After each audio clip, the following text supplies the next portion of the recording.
him. He's got to come back strong after the defeat of Barcelona, where it wasn't his fault. The car let him down. I think, this weekend, can he turn it around and get that historic home victory? It will mean so much to him. It really will, won't it? And to the fans as well, watching on. Now, a quick shot there of Lewis Hamilton's Monaco spec helmet, and it's inspired by his favourite crystal, the amethyst, a collaboration with an artist. So proceeds going to Mission 44 from the sales of the artwork. And, do you enjoy, as a driver, being quite creative with your helmets? And I know it drives Crofty mad, because it's difficult then to identify each driver. Crofty's not in the commentary box now, so we can talk about it at the moment. Until I get it wrong with the reality is it's a driver's identity. So if the driver wants to express themselves, I think you've got to go with that. I understand you need to be able to see that identity when you're talking about it on TV, and it's very hard sometimes to distinguish which car is which. But nice to see Lewis has gone back to his kind of yellow, what he was in the past. Obviously he's been various different things, but for him to express it in that way at this Grand Prix, of course, it's a good thing. But there's many other drivers done the same thing, so it makes it even more challenging.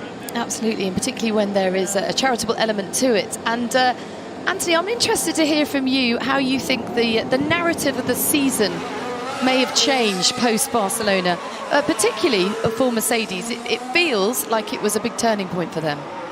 Well, as Lewis said himself in the interviews earlier on, not necessarily a big turning point, but at least a lot more understanding as to why the porpoising was happening. And the car looked to be a better ride, at least, in Barcelona. They were still 6 to 7 tenths away in qualifying, don't forget. But the race pace, particularly from Lewis's side, was quite strong. Maybe not the strongest, but it was. I think if he hadn't have had that first lap clash with Kevin Magnussen in turn 4, could have been a very different race for him, and well, for all of us watching on as well. It's good to see these pictures have recovered. By the way, I don't know if you're seeing this back at home, but I think it's the world feed that's having trouble. But it seems to be sharper now. Now, Paul, just on the Mercedes issue right at the end of the Barcelona Grand Prix, a cracked water pump for both cars. And actually it meant that he was a sitting duck, Lewis, in terms of being overtaken right at the end there. Reliability could well define this championship, couldn't it? It could. You look at Red Bull when they had those couple of DNFs in Max when he was in a very strong position. Obviously, you thought that was kind of championship over, and the momentum that Charles had, especially after Australia. But interesting that Mercedes have had 2 times the same thing, and especially with new power units for that event. So they were kind of ahead of the allocation, what we all predicted. But that's slightly worrying. I guess they get reliability back in concerns. But, obviously the biggest loser at the last event was Charles Leclerc, because he lost a whole power unit, and that was quite fresh, and that's obviously the championship. Right, let's head down to the pit lane. Gazzy's radio first. Big for whatever reason. Pushing my legs.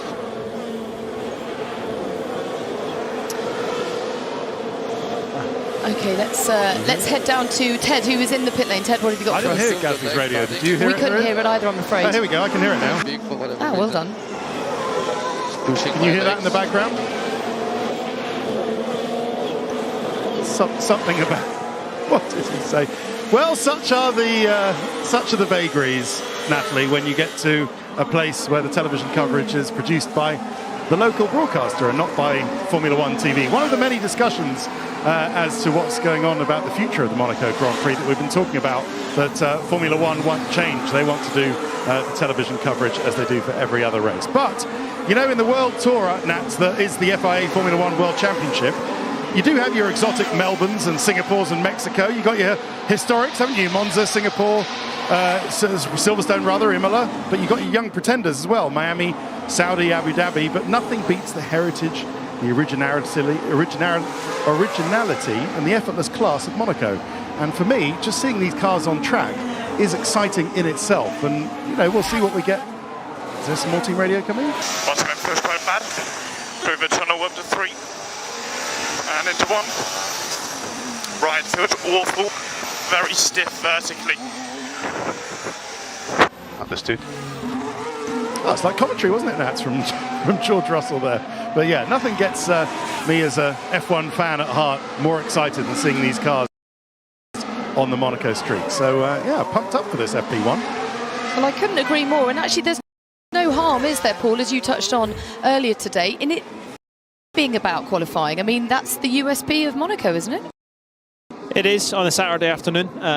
That's kind of when you get most of the glory and most of the damage done. Of course, it can change around, but you just see how big these cars are around here. As we've picked up, I think it's Max Verstappen through the swimming pool section.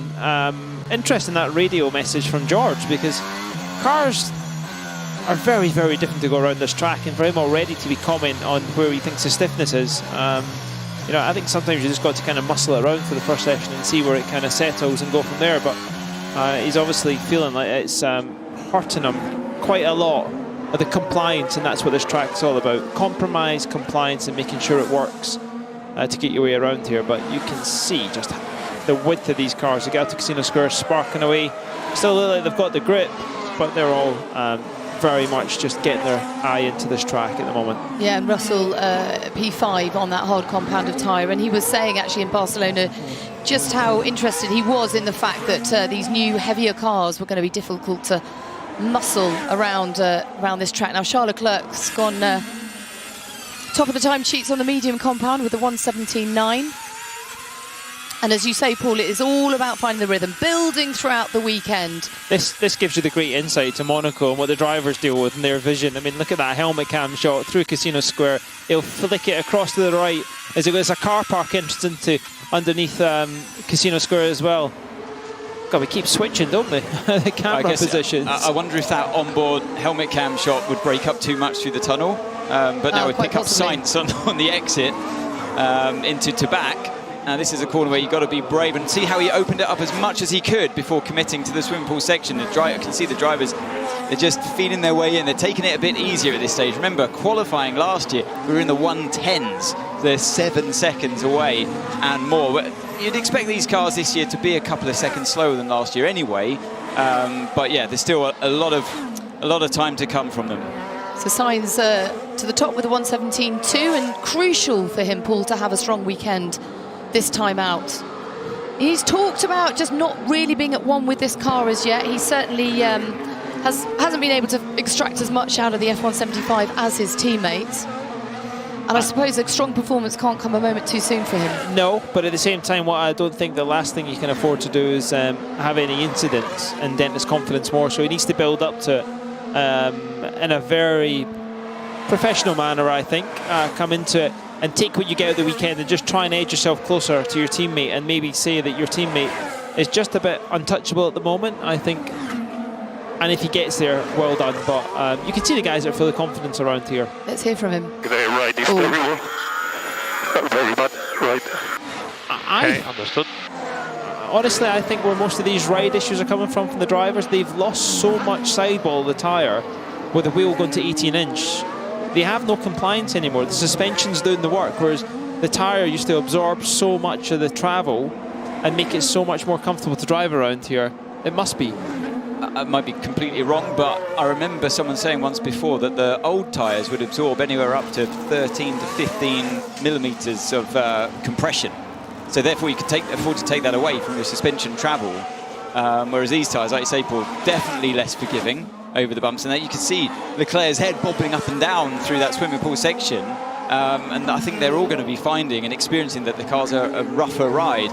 George on his radio was actually complaining about the porpoising coming back, which obviously is not great news. But they're going to have to see where they are in ride heights, like all of the other teams. But the ride from the Ferrari hasn't looked brilliant all season, I must say. But it looks a little bit better than the Mercedes at this current point. And he's chipping away at the times, 1:16.1 on the medium compound for Charles Leclerc. And just back to the question of Leclerc and Sainz, you said sometimes you've got to accept that your teammate is untouchable at the moment. That must be a bitter pill to swallow as a driver. It is, I guess. When Carlos came in, I think on very much equal terms, 50-50. I don't think you could predict which one was going to get the better out of the car. But since FP1 in Bahrain, Leclerc has just had that step in front, and every time Carlos tries to edge that little bit closer, it seems to be a hiccup or it seems to be a mistake, and he just quite can't extract the performance. And worrying for him, because while Charles keeps doing that, it obviously gets harder, but I think even Carlos Sr. actually coming out and saying his son needs another gear just to step it up. A great lineup. You can see the vision in the future, and I think Ferrari committed to Carlos to try and take that out of his mind. Take a bit of pressure off him, absolutely. Yeah, as we're on board with Mercedes here, Hamilton, let's just see if there's any purpose in that as it goes through the tunnel. You can hear it scuffing. Not too bad, but you can hear it's just, they're not getting the grip, are they? The car's just kind of skipping across the track. And as he was braking down towards the chicane, you could see how the front was bouncing around and limiting the amount that you can press and lean on the brake pedal through swimming pool section. Expect that first bit to still be flat out this year, despite the very different cars that they're having to fight. Gets caught behind the Red Bull in the Raskas. Now flickery pictures are back. Yeah, apologies for that. It's perhaps giving you an insight into what the drivers are seeing. And it's such a fact-finding mission, isn't it, with these new generation of cars, Paul, at a circuit like this, and an hour just doesn't seem long enough. No, it's not, but it's enough. It's enough to give them an idea. And if it's a clean hour, then they're going to get laps. But of course, the meaningful running will come at the very end. That's Max Verstappen went P2 on the hard tire versus Charles Leclerc, who's obviously on the medium. Now, this should be quite a sizable step in performance, and you can see Leclerc double purple sector, so that's best of anybody by a decent margin. Comes into the final corner, standing on the loud pedal, get up to the barrier. There's an incredible amount of bump bouncing. Okay, copy that. Okay, well, that's not a great sign, is it, for Lewis Hamilton and Mercedes? It's funny because we've been saying all year, haven't we, how the higher speed circuits like Bahrain and Saudi have been triggering the porpoising. And you come here, the slowest track on the calendar, and they're complaining about the porpoising. So it's clearly a phenomenon that's not fully understood by all of the teams yet. Okay, so Leclerc has gone fastest with a 1:15.8 on that medium compound of tyres. And just behind him is teammate Carlos Sainz, followed by Max Verstappen on the hards.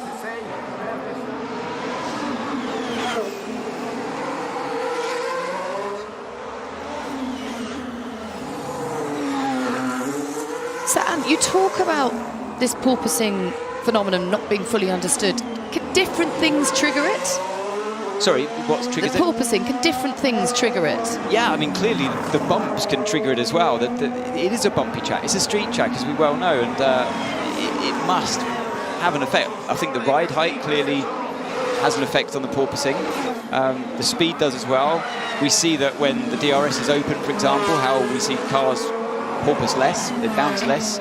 But this circuit is one where if you run the car low, you're going to trigger more performance as well, no matter what speed. But the fact that they all run maximum downforce for this circuit, for example, is because even at slow speed, downforce has a huge effect. And therefore, these ground effect cars have a huge effect the lower you can run them. And maybe you come here and run the car even lower on this type of track than you would do on a higher speed circuit, say like Barcelona that we've just come from. And all these different elements combined can spark it. So, and I guess that muddies the waters. It makes the picture even less clear. It really does. And the fact that they've come here and straight away both drivers complaining on the radio, it's bouncing around like crazy. But is that just about the physicality of this circuit and perhaps not triggering the porpoising that we've understood earlier in the season? So like I said before, we've been led to believe that the high-speed nature of circuits triggers the porpoising through aerodynamic effect, but also the bumps can excite it as well, as to use engineers speak, that it can also trigger that. So it's that combination of the two, and I think this is why it's not seen by everyone in the wind tunnel. And I guess you don't want to make too many changes to counter that if you're then going to go to Baku, which is a different circuit again.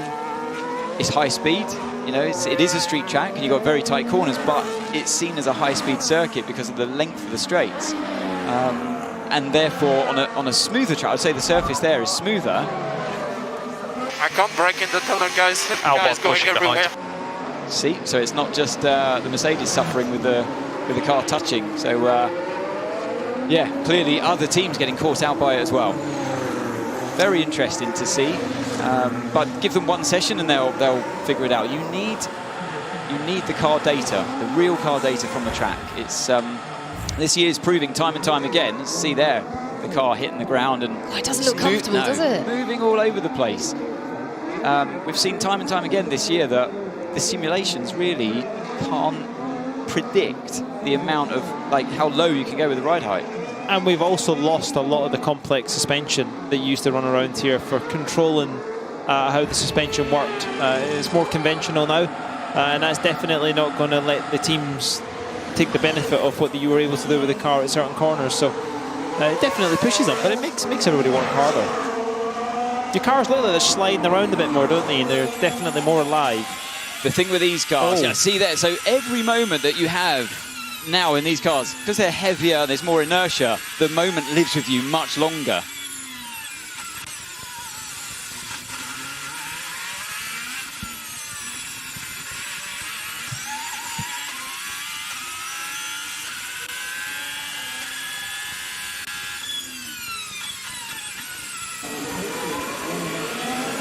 And we're seeing some pictures here, and the car's looking a real handful, isn't it, Ant, for Lewis Hamilton? Yeah, like we saw, bouncing around, sparking. You know, the ride's not very good on this car. I think they're probably just running it a bit too low, but they're not alone. Other teams and drivers out there complaining as well.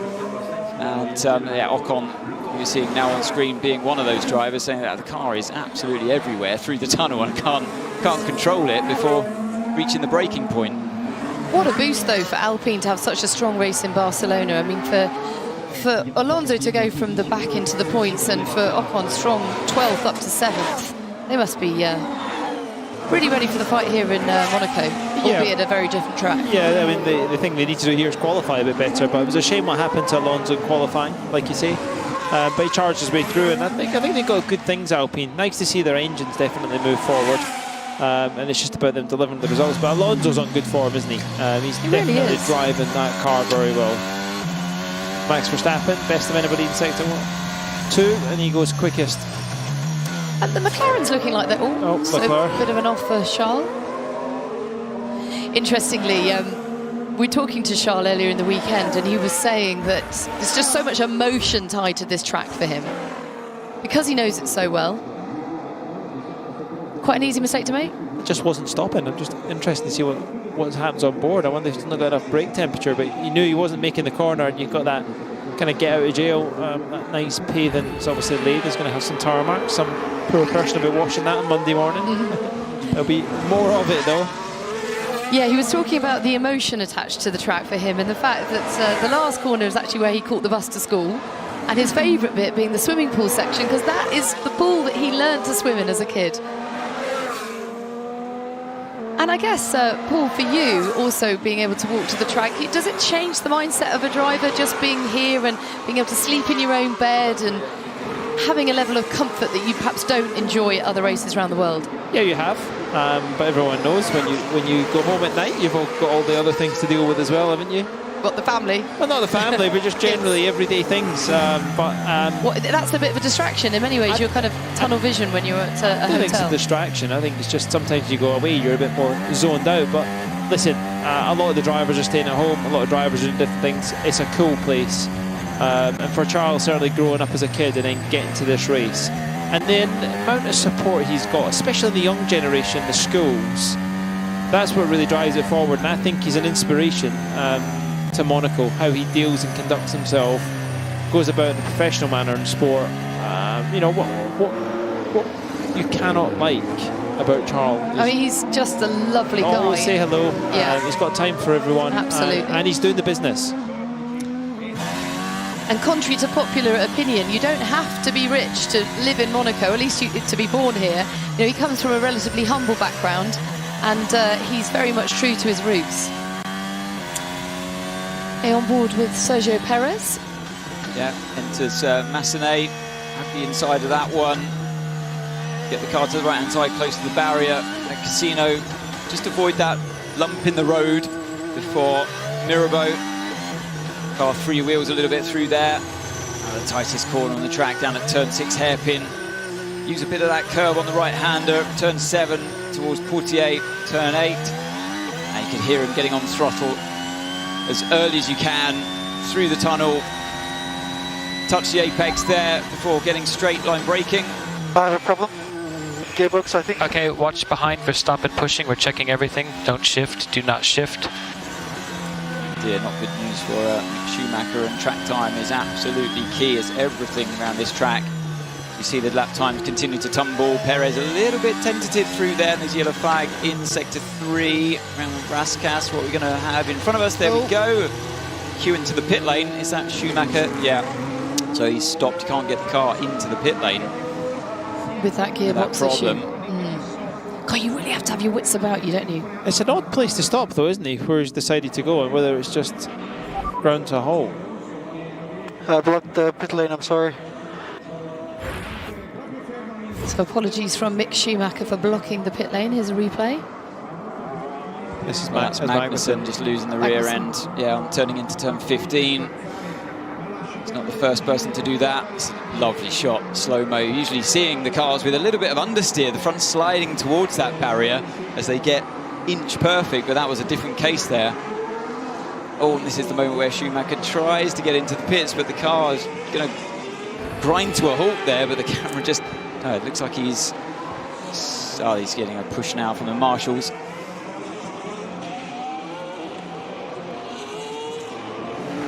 Okay, we have a red flag. Let's head down to Ted in the pit lane. Yeah, Ted. they possibly didn't need to do that because the marshals, ever efficient around Monaco, are actually sorting it out now. They're manually lifting up the front of Mick Schumacher's Haas, and then they put the skate underneath it. The only problem is, the reason I guess they need to red flag it is that nobody can come into the pit lane. It's too tight for anybody to actually come into the pit lane. You would you take out one of the marshals at the front, but now they've actually done it. They're now going to have to put some weight on the front of the car in order to get the rear upwards on a sort of seesaw motion. So this is taking some time. There's Kevin Magnussen, Mick's teammate, who actually has managed to make it into the pit lane. So some deft handling there by K-Mag, and now they've got the Haas moved and they're pushing it down the pit lane. But the red flag was already thrown. And once you throw it, you can't actually just say, oh, never mind, we've changed our mind, all is well. But now all is well, and how is it? Sergio Perez coming in to the pit lane. Yeah. So a brief delay to the session then. Thank you, Ted. And a quick word on Haas. So their main upgrades aren't coming till France, and is that a bit risky? I think sometimes it's reality. That's just when you think ahead. Obviously, you're dealing with a budget cap. Maybe they decided to go for a bigger kind of proportion of the car changing. They want that extra time, extra flexibility, but they don't have the infrastructure that some of the big teams are, just to keep putting small bits on and making it all work. They may be going for a real change. Just listen on board here. Here is the onboard for Mick.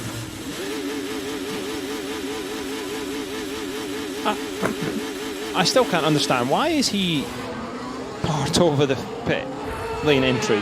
Why does he not continue to go more right? Or it does feel like a bit of an unnecessary delay, doesn't it? Like he was looking down at something as he was, and then misjudged the pit lane angle. But I don't know, maybe because he had some steering lock on, he couldn't get to the clutch in time. But either way, that car wasn't going anywhere under its own power anymore. But yeah, I tend to agree. It's like trying to come into the pit lane, and I would have wanted to stay more to the right-hand side to at least allow some space on the left. But I think it stopped a bit faster than he anticipated. And Mick missing out on those elusive first points of the season again in Barcelona. He was running up as high as 6th in the first lap, but then sort of tumbled down the order, really struggling on any compounded tyre, and not necessarily being on the right strategy with that two-stop, the three-stop perhaps being favourable to the two-stop that he chose. Okay, so as we have a red flag, let's just take note of what's happened so far in the session. Encouraging signs for McLaren in 4th and 7th, Yeah, I expected the McLaren to go pretty well around this track, and I don't know if Lando Norris is still battling the illness he had in Barcelona, that tonsillitis, really nasty. For anyone that's ever experienced that, I can't believe he soldiered on through that race. Not just soldiered on, got into the points. P8. I mean, he was being sick on the grid, running a very high temperature. He's made us strong stuff. I think we all learnt something new about Lando. Always, yeah, he's always been a tough driver, but that was something else. So I do expect him and the McLaren, Ricciardo up there as well, in P4, really good for them so far. Well, Daniel Ricciardo makes no secret of how much he loves this circuit, but it's Max Verstappen who's gone fastest with a 1:15.3 on the hard compound of tyre. just ahead of home hero Charles Leclerc.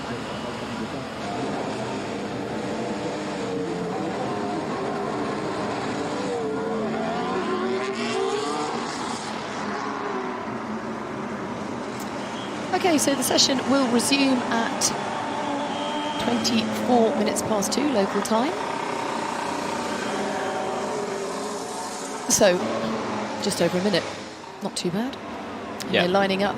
Here we go. To get back Green light out on track.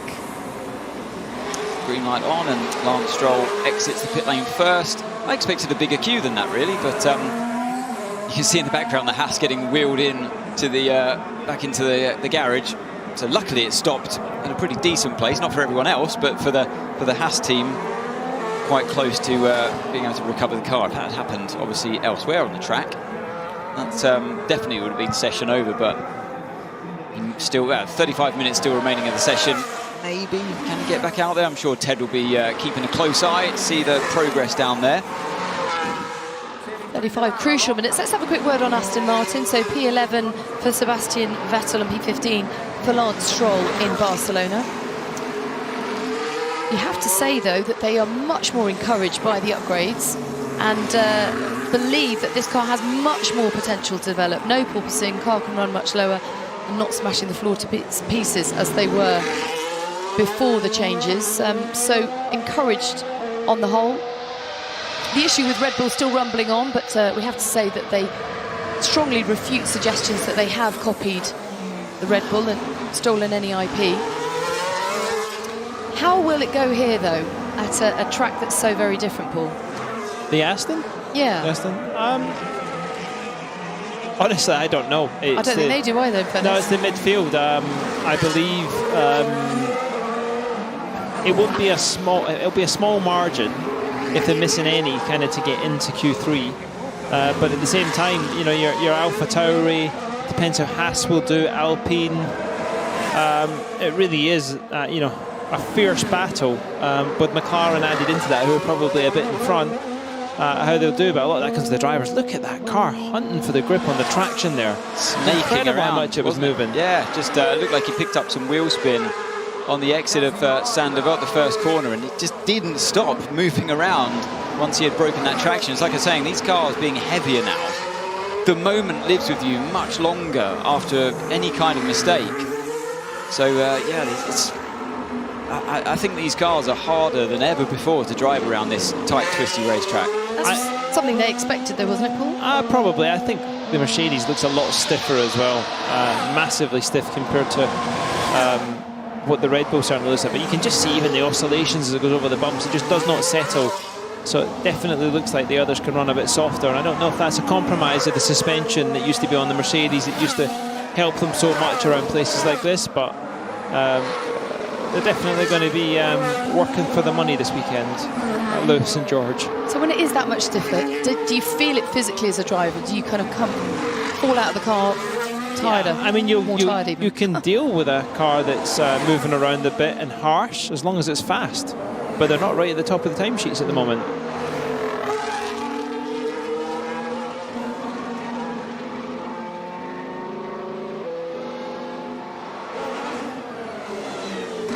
So Max Verstappen and the two Ferrari drivers, your top three here with 32 minutes to go in the first practice session here in Monaco. Crucial practice session, and it's all about building in momentum and gathering your confidence gradually through the weekend. And here we are with Lando Norris, who was, Anders pointed out, was nothing short of heroic in Barcelona. Not quite well just yet, missing out on his media duties. He was actually saying, it's just an excuse to not talk to any of us. So Crofty and I bumped into him yesterday, and he was saying how, because he felt so dodgy in Barcelona, qualifying wasn't easy, of course, for him, but after that in the race, actually feeling so lethargic and tired and ill, carrying that tonsillitis, it actually helped him to save his tyres. Yeah, the bouncing's crazy, mate. Okay, Roger. Yeah, like we saw. Oh, Ted, so Lewis Hamilton talking about the bouncing being crazy. Will that feel like a step back then? Thank you, Natalie. Yes, I mean, a half an hour gone, and clearly both Mercedes drivers have decided they don't like the suspension of their car. This was a few minutes ago when Hamilton and Russell were in the garage. Russell pitted early for a front wing change, but this was Hamilton's car with the heave spring, the middle damper on the car. The old one came out, and the one that Lewis wants a bit of an easier ride. He feels like it's hurting him more than anything, went in. So that's quite a big thing to change straight away, and that wouldn't necessarily have been on Mercedes' run plan. Have we got a team radio here? If you want to make a quick adjust, we can do that in probably 3 minutes. What would you do to the front bouncing? Okay, could probably do something quick on the rear, just to see if that's kicking it off.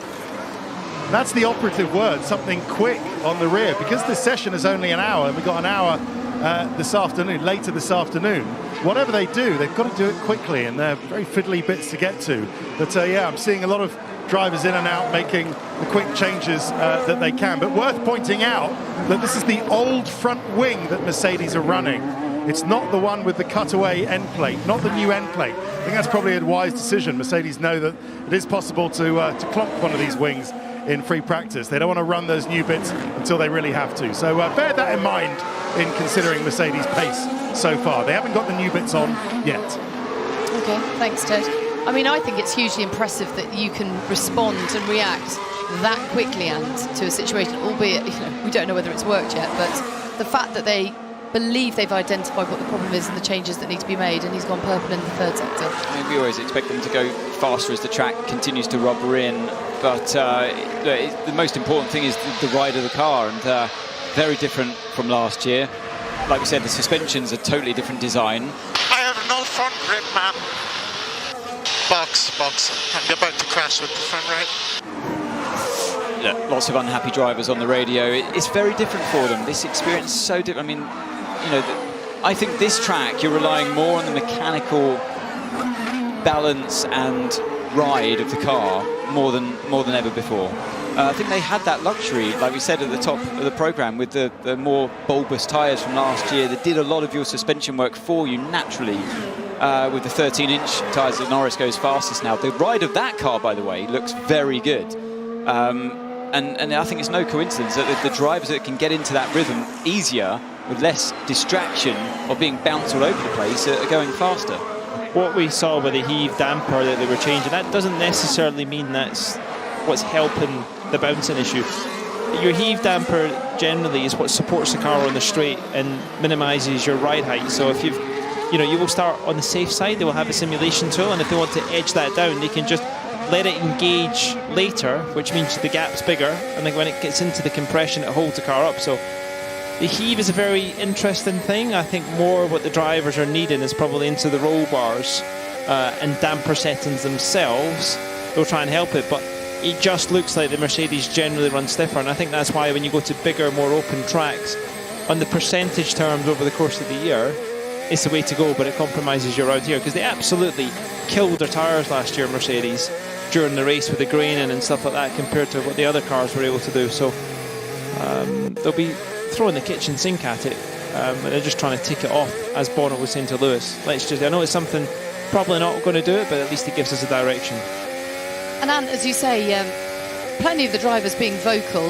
This is the session to voice those concerns. It was interesting because we've chatted to Max yesterday. That interview will go out on Sunday. He was saying the best advice his dad ever gave him was to be incredibly vocal about any problems that you've got with the car. Don't hide behind anything, just say everything that is on your mind.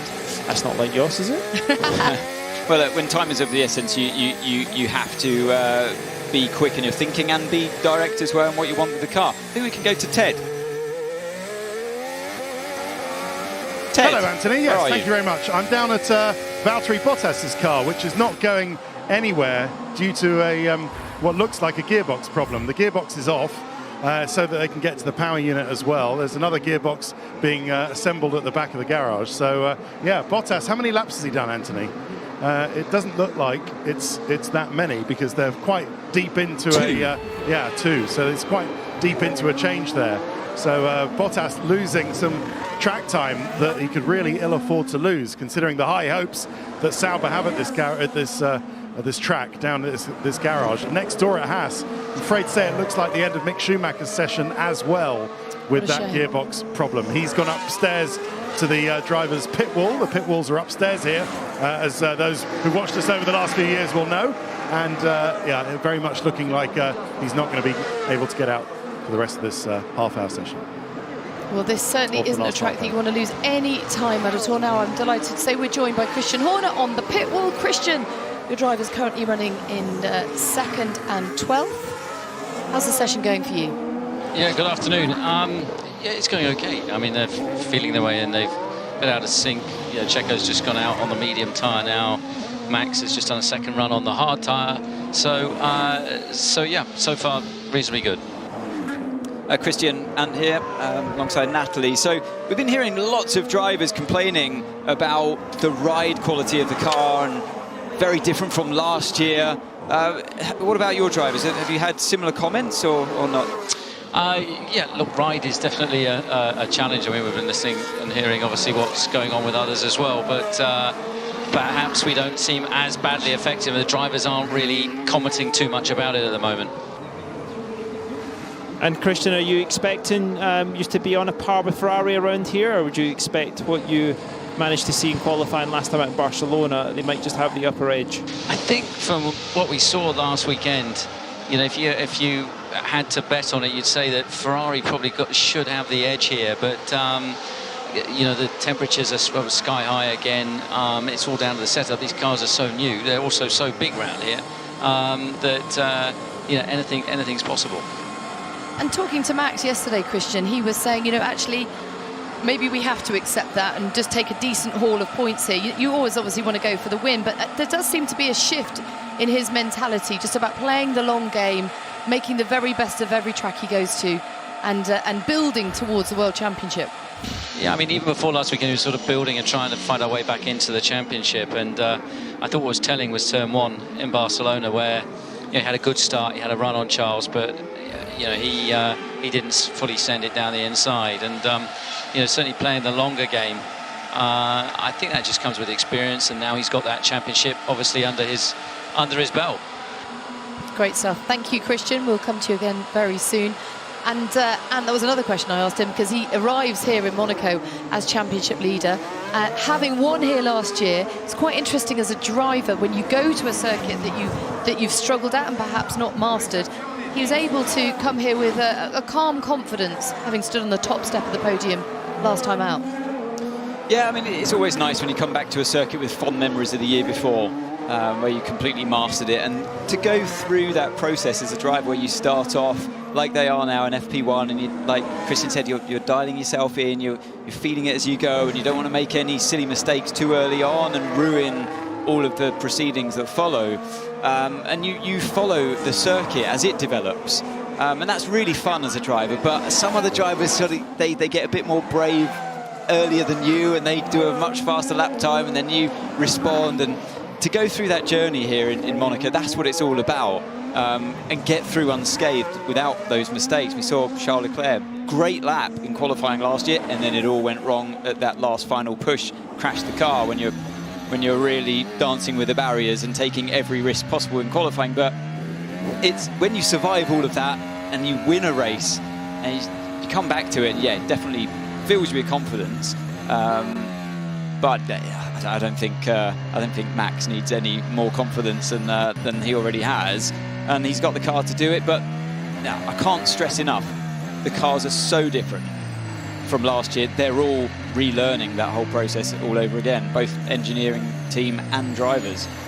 And an impressive time then from Pierre Gasly, who's looking for a really clean weekend. You know, he's had a lot of bad luck, hasn't he, Paul, so far this season, and he really wants to show what both he and the car are capable of. Yeah, I guess given how strong they were last year, but they've had some struggles. But that's a very tasty lap time he's just done. P2, okay, just behind the McLaren. I've got a feeling we saw Franz Tost yesterday at Toro Rosso, and I said, how do you think the car's going to go? So, I don't really know. It's been a bit up and down so far this year. I said, I reckon the car, don't know why, I just got a feeling like maybe a slightly shorter wheelbase is going to go well around this track. So I hope you're right. We're going to find out. They had a lot of problems in Barcelona. I think they had some overheating issues as well, as Russell's done the fastest first sector as the track continues to rubber in. Those setup changes continue down at Mercedes. The car looks better there. The ride looks better. It's less harsh. It's not jumping around on the front end quite as much. Loses a bit of time in that tight, or the tightest middle sector that we have here. Looks like he's just being a bit kind to the car into Raskas, just rolling the car through. And this is what I'm talking about. You got those bigger margins that the drivers drive with in the beginning, and yeah, loses further time in that final sector. But there or thereabouts, Gasly's still up there in P2 at this stage. Yeah, and he'll want a strong race. Yuki Tsunoda, we should say, did very well in Barcelona, tuck himself into the points with that P10 finish. And we'll certainly want to build on that. Now, talking of people who aren't having a great day, because as you say, it's all about track time. Valtteri Bottas, so frustrating for him to not have set a time. And this is a weekend that he's pinning a lot of the hopes on. Talking to the team, they were saying that maybe even a chance of a podium. I would say, you know what, I was going to say, before we even spoke about it, I'm gutted you got in there before me. I was going to say P4 on the grid. That's what I was thinking of it. Yeah, for Bottas. And that's what I mean, how much will this hamper him, Paul? Quite a bit. It hurts because he's going to go into FP2 and have to do what everybody's had to do in this session. And if there's a red flag, he knows his way around here. But I think, honestly, the biggest thing, if he's not running, he's the experienced guy in that team. He dictates where the car setup's going to be. What's happening in the simulator tonight, where the simulation, the compromise comes from that. It puts the team on the back foot that you will never be able to fully recover over the weekend when you lose your star driver who's full of confidence, absolutely extracting the most out of that environment, to be honest. I don't think anybody do any better, and I think that's purely because he's not got Lewis Hamilton and the pressure of that as his teammate. He's able to do what he wants to do, and they've built that structure around him, and he would have been a good pick for this weekend. Would have been. He would have been, absolutely, but these can he recover from this, though? He can recover, but whether it's always going to be enough is what you don't know. We're getting some break-up again, aren't we? On the he loses the rear on the entry to the Nouvelle chicane. He had a car in front of him. I don't know if that just put him off momentarily, but that was a near... We've seen cars crash like that into there. They just lose the rear a bit too much. The front right then connects with the curb on the right, and yeah, we've certainly seen cars turn around and go back on board with George Russell in towards Portier and into the tunnel. So yeah, you just watch the ride now of the car. This gets quite bumpy through here. You see there on the camera, even on this onboard shot, you can pick it up. Car on the left-hand side, just a bit unsighted there. It's a bit of a hesitation before turning in to turn 10. He's going to look through to back, get close to the left-hand side barrier, flat out through the left and right. First part of the swimming pool. Not a great mid-sector. Looks a bit tentative to me. He's unsure about the turning of that car. A little lock-up on the right-hand side, on the right front. Yeah, he's half a second down just in that sector. Verstappen's obviously on a monster of a lap here, 3/10 up, and what Norris able to do. The one for me is Perez, where he's getting the struggles from. Yeah, down in 10th on those medium compounds. Yeah, but that was Verstappen right on the limit there. I'd say he's pushing harder than anyone at this stage. He's gone top with a 1:14.7. It's a risk-reward thing round here, you know, and you overstep it every year, don't we? A little bit. You overstep it that little bit too much. You think, you kick yourself, think, why? Why did you push? So I've been there myself. Yeah, why did you push now? Like, you could have waited later on. The track was coming to you, coming to the car. We had so many things we needed to test, and now you've literally thrown it all away. You're in the barrier. But if you get away with it, and quite most often you do, it feels so good. You lose that respect for the barriers, and that feeling is such an adrenaline rush. That's a bit better from Checo. Perez within a couple tenths of max now in P2. There you go. You see that front wing on the Ferrari move? These wings, how much they flex on the upper elements. They obviously pass the tests, but it's just incredible innovation of what you can do with a rule book. But Ant, to your point, Paul was telling me earlier that you know, obviously this is a confidence thing here at this circuit, and it's about pushing it, but it is so much of a mental game as well as a physical yeah. at a street circuit like this. I think it was Nico earlier on saying it's not a very physical track. You feel it in, I remember the back muscles, when on so many braking events on this track, you feel it in the back muscles, but you don't really feel it through the neck. Sainz goes much quicker in that first sector. It's nice to see the drivers continuing to push more and more, extracting more from the car, and yeah, just throwing a bit more caution to the wind, and it gives you the lap time. But physically, it's not. Oh, we've got yellow flag. Sector 1 might be someone run wide in the first corner. Verstappen, yeah, Sandoval. But yeah, physically not a very demanding circuit for the drivers. But mentally, I always said, even a dry race round here is like driving in the rain around other circuits. Just that mental capacity you need, and you're just completely drained by the end of it. He's got traffic, and that's the story of Monaco qualifying. Coming up tomorrow, of course, yeah, Verstappen, so he did go straight on, and Sandoval, he's got himself turned around. Charles was there before him. And we should say that rain is forecast for Sunday, so that's just going to ramp it up even further. Okay, so... Oh, that's smoked the front right, hasn't it? At least he's got the pirouette rubber marks left over from Charles earlier on to guide his way. I think that tyre's gone, isn't it? So that's on a medium set.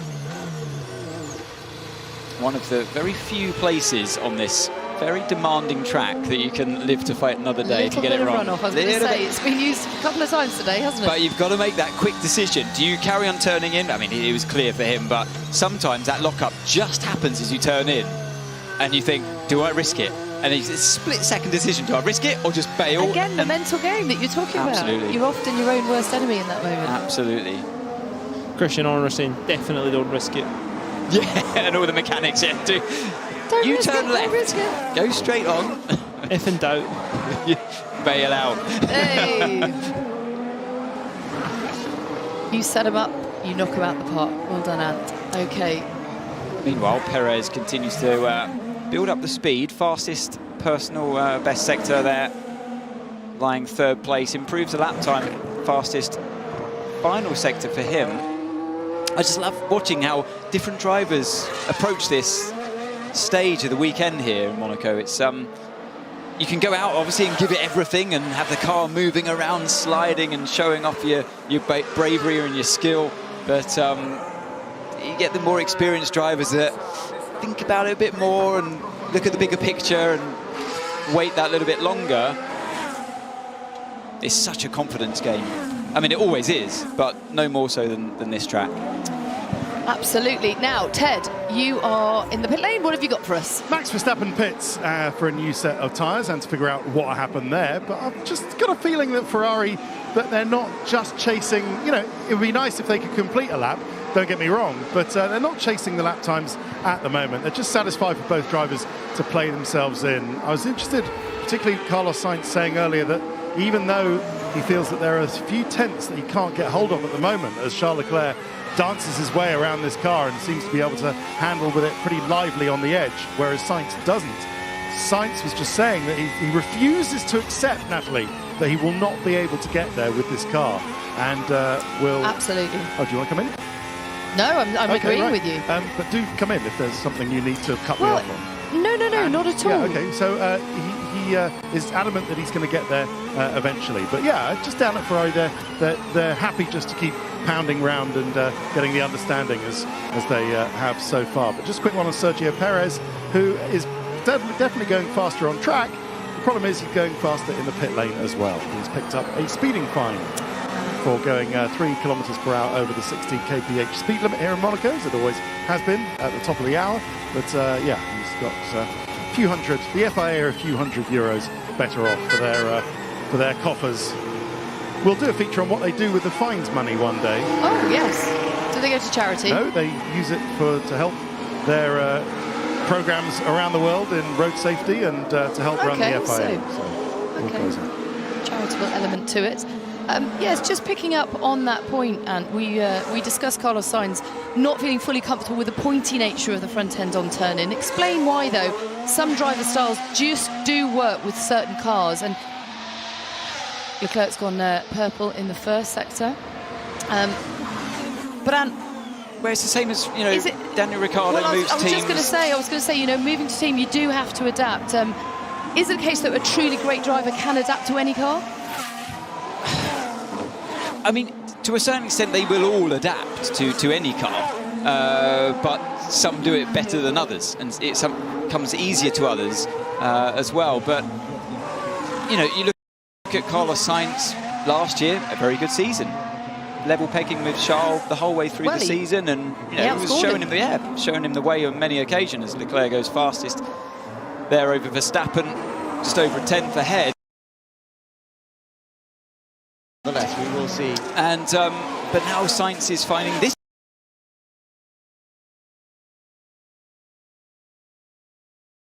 particular Ferrari a bit more difficult.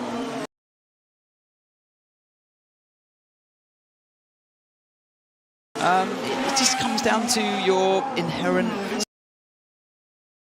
style that you have, how you drive a car, and we talk very, very, very fine details. And Sainz saying, look, this car I'm in this year, because of the regulation change, this car's so different, the ground effects cars, I'm finding this particular Ferrari a little bit too sensitive when I turn into the corners.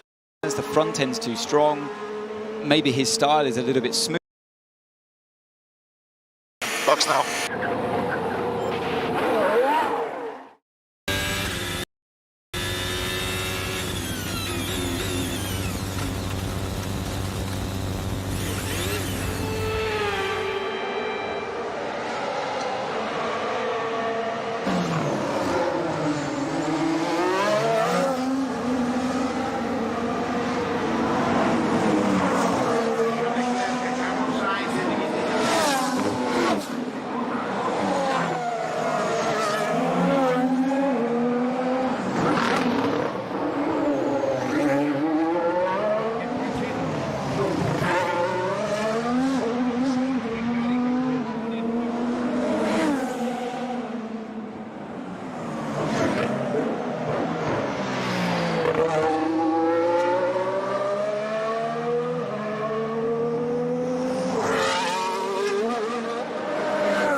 but it will always be the parabolic for us.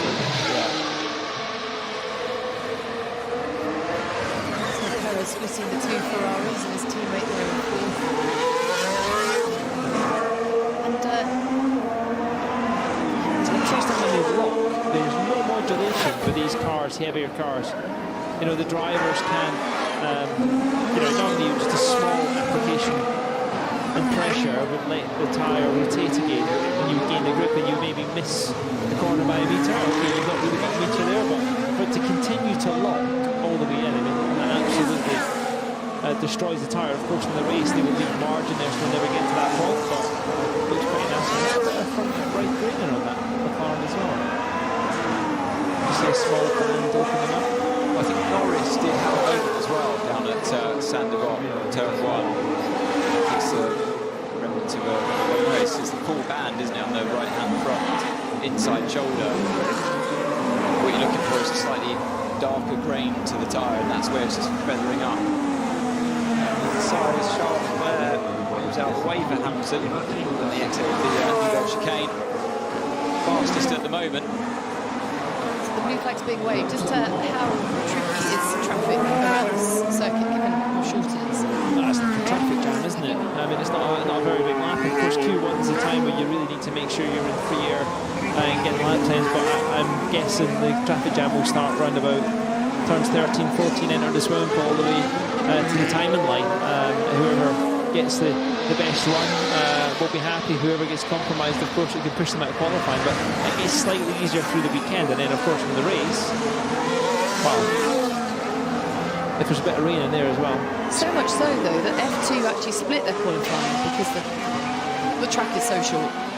Speaking of traffic, I've got to get down to the sky pads and have a quick run down there. So I'll see you on the other side.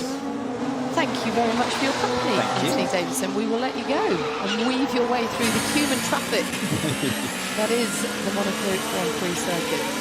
You do actually have to leave a fair amount of time, don't you, Paul, to get anywhere around here. You've got to keep it calm, not get frustrated. Don't lose your cool in Monaco, and it is hot, very hot. As we've mentioned, may change on Sunday with a bit of rain forecast. Carlos Sainz going fastest in the first sector. Oh, sounds like somebody's locking up in the background there of that shot, doesn't it? Bit of a screech. Sainz has just done the best first sector of anybody at 19.5. That's fairly reasonable. Overstepping the mark. Just didn't want to stop, did he? Just left the brakes a bit to the right. No locking or anything, but you can see as he turned in, the rear was gone. Just disconnected from the front axle. Round it went. Looks like Verstappen may not be coming back out. He's still sitting in the car. They'll probably go and do the race start, but obviously that lock-up has affected his run. Now Perez is obviously, and he's had that lock-up as well. So Red Bull losing a bit of time here, but they'll be pretty encouraged by that session, though, won't they? Yeah, they'll be happy. Fourth with just under 4 minutes to go. Definitely. The only thing to lose if you want to do high fuel run, just to see where your brake temps are and where everything stabilises. This is obviously a track you simulate all various different things for. Even during the safety car, the car runs cool enough. This is your kind of reference to make sure you can get through the year. And like you say, it's hot and humid today. I think as hot as I can remember it, really, at the Monaco Grand Prix. Really? I think it is. I think you could be right. There's just no air moving around, is there? That's the biggest thing. Yeah. But it is to get a bit cooler as the weekend goes on. Yeah. There's definitely the people who have got a pool close to the terrace. Do you know anyone? No. We could run and jump in it between the sessions. There's the sea nats if you're feeling confident. There's the harbour.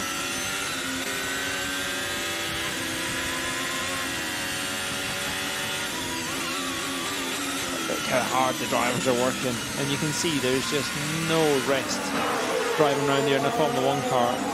Slowest corner on the F1 calendar. This full log, you can see almost left hand of the steering wheel. Now down into Porte, the new island being built just up and above you. You can see the new buildings being built.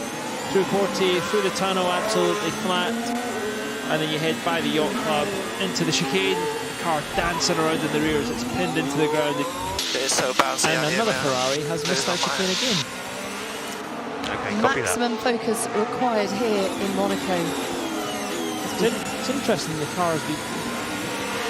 It's almost strange there, because a 100-metre board in the old cars was around about where you used to brake, but I think I was just after the bump. Everything was all settled, but I think now the braking distance is that little bit more, so you've got a bit more steering angle. It is so bouncy out here, man. I'm losing my mind. Well, Mercedes driver. Okay, copy that. Definitely not happy with them, but you can see everything moving around. But what I was going to say is, I think now the cars are heavier, the braking distances are bigger, they're braking while they're still turning, and that just doesn't work. You know, you want to be the steering wheel straight to get the retardation. And kind of what happens, rather than banging the brake pedal to its maximum pressure early on the mountain kind of graph that you see, they're having to kind of edge it on slowly and probably get the peak pressure in the middle, and that's when the car doesn't like it, because it's not got the downforce it needs. And that's the master they're trying to do. And all the little performance engineers in the background will look at the data saying, okay, we can do this, tune this out, tune that in, bit of engine braking here, tell the driver what to do. And of course, that gets easier as the weekend goes on. Tweaking all the time. How much would they have anticipated that being a problem, though, coming into this weekend? Well, they'll see that in the simulation, they'll see that in the simulator, but of course the driver is a human element. They go out there and try and extract everything out of it. There's no point in leaving anything under the table, is there? Well, this is a circuit where the drivers really do make a difference, isn't it? And I suppose that makes it even sweeter when you get it right here. Yes, absolutely. And no more so than Charles Leclerc, who you're watching on screen at the moment. Rascasse. Charles Leclerc looking to improve on his time of 1:14.5, set on the medium compound tyres, with just 30 seconds or so to go in the session. But he can't do it as yet.